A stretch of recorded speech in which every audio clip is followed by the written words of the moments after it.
Iran's nuclear facilities are once again at the center of a military campaign framed as preemptive.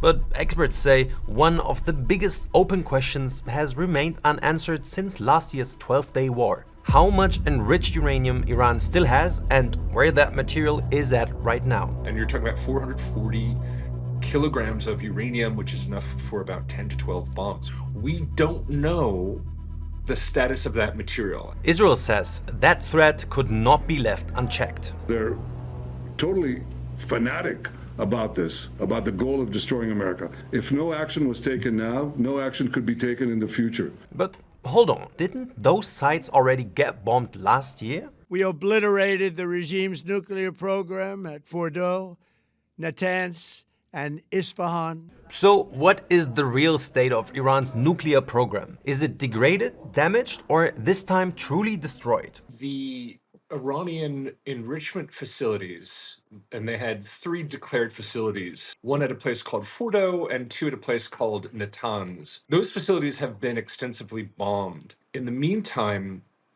Iran was moving the uranium once it was enriched off-site.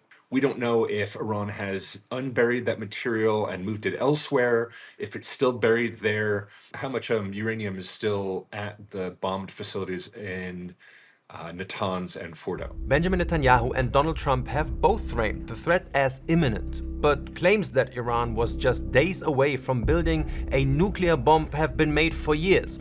So how quickly could Iran really build a bomb? It's not impossible for them to do this, but it's just incredibly difficult considering all the dedicated facilities and equipment they had designed to turn uranium into metal that they could then use to build a bomb have been destroyed or heavily, heavily damaged. So they would need to reconstruct a place to enrich the uranium gas they have from 60% up to past 70, probably closer to 90%. It would be really difficult for them to hide that at the scale they would need to in order to make 10 to 12 bombs. And that, I assume, the United States and Israel would be able to detect fairly quickly and hit. So it would be an incredibly highly risky maneuver for Iran to take. What exactly is left of Iran's nuclear program remains unclear, and so do the consequences of US and Israeli strikes.